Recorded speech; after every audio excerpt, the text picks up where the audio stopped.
All right, people, thanks for coming back to my channel. This week, let's talk about Monza, Italy. It's what I grew up on. It's what we all grew up on. I think it was something we thought was fun and easy because of the Formula One games that we played. Now we're talking sports cars, and these things are heavy, and this is a delicate track. So let's get started with some practice. So in the first part here, I want to describe what you hear in the background. You're going to hear my pedal working because I do not have any audio going in, because this is a training tool for me. I want to go back and watch these videos and see exactly when I'm braking and how I'm braking. I'm also going to use the telemetry or the overlays from Trophi.ai. You can see that on the left hand side I have a telemetry or overlay that says braking points, and then on the right side it says turn in.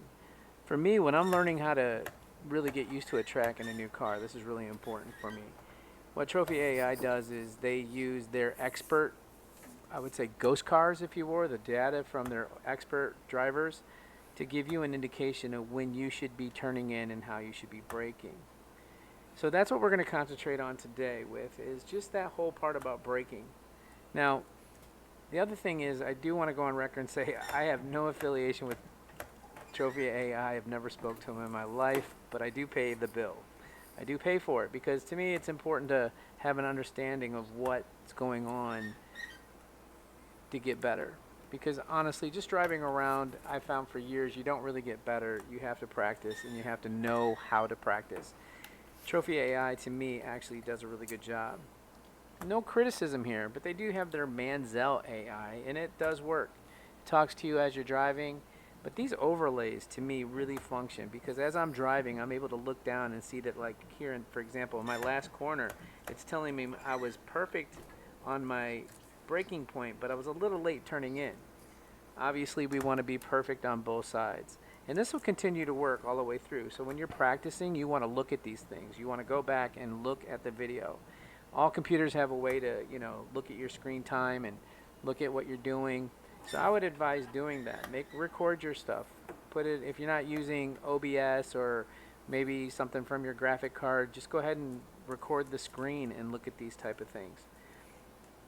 When you couple that with the telemetry that shows me my braking points, what's happened in this half-hour practice is I was able to be sloppy, run a 151. That's not fast by any means, but within 30 minutes of paying attention, I'm able to get this down into the 149s, and as I keep on practicing, I'm able to get in the early 149s. And we'll talk about what that means when we get to the next last part of this video. All right, coming into this first chicane, what I've noticed in my practicing is I got to really work on this heavy braking zone because you can lose a lot of time right here at the beginning of your lap and always be playing catch up.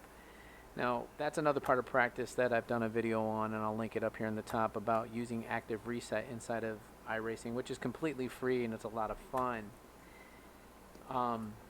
That's a place where I really struggle, and what I do is I go ahead and come back to these videos and I just watch it over and over again, and I check out other YouTube videos of how they handle it. For example, right here, when we're entering Lesmo 1 and 2. These are really fast, and they set up the long straightaway going down into Ascari. And if you mess this up, you're going to be paying for it for the rest of the lap. What I also like about this is I can really work on my trail braking. The trail braking is so important. In many cases, if your car is set up correctly, you don't even seem to have to steer too much. You can brake right into the corner.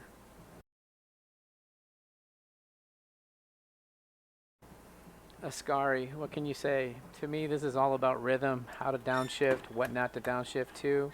I've seen people stay in fourth. I've seen people go all the way down to third. This is a preference based on the gearing. Are you using shorter gears or taller gears? But it's really going to set you up all the way down here to the parabolica. And the parabolica is another area where you just have to practice, and practice all day long, because I've been up 6/10 and lose it all and come out being even. And I think even on this lap that we're profiling here, you can see that I'm just losing time, hemorrhaging time back to the start-finish line. Well, as you can see how important parabolica is, we're going to go back to the hot lap we're running. And as we go through, you can see that the last time I ran it, I was pretty much up into the first chicane, but I came out of it 2/10 up. So I actually gained a tenth. And to me, with this many corners on our track, every time you can gain a tenth, you can do that 10 times, you've gained a second. Obviously, that's simple math. And I'm no specialist. Once again, I tell you, there's so many guys on YouTube that know what they're doing. They can coach you, and they can tell you all the little entry spots and all this kind of things. But what I think is most important to me is just brake consistency. You know, I want to make the most out of the brakes. I want to use my curb management at this place, especially on that first chicane. I mean, you can almost run over the whole curb. You really have to have all 4 tires on the curb to get through it. And every single corner here is about exit speed, and that's what makes Monza so incredible, is the ability to come out of a corner, feel good about it, but then feel that speed as you come down, attacking the next. And when you look at, like, you know, Ascari, you're going so fast that now you got to find that rhythm through your braking, and when you do feel that rhythm, it's pretty exciting. And like I said, coming back from all those years of doing the Formula One things and never doing any kind of sports cars, when you find a rhythm in a sports car, it's something about it that just makes you want to keep on driving these GT3s. They're by far my favorite thing. I've said it over and over again on my page that I didn't get introduced to these until just January when we did the Daytona 24 hours, and I struggled. The people I was with were better, and it's just turned everything around. I love these GT3s. Okay, so not a lot going on the screen here, but this is just an example of what the 2 overlays look like. When you push the buttons to get your overlays on, you can put these overlays anywhere you want. That's the natures of overlays, and iRacing has great companies that make great overlays. What does Trophi.ai offer? You know, they do throttle input, braking, steering. It will give you the opportunity to look at all kinds of metrics, like on your gear shifting and pedal inputs. There's probably, I think, 7 to 10 different overlays that you can put on there. You can even have auditory braking assist tones that happen. There's a whole host of things that you can try to make things better, but none of it works unless you're willing to go out there and put some time in. So the next question I'll ask you is, when do you want to practice, or how do you want to practice? For me, practicing is all about feeling comfortable. When I'm practicing on a test track, I don't feel the pressure of people around me, and that's why I like to get out there and practice inside the game.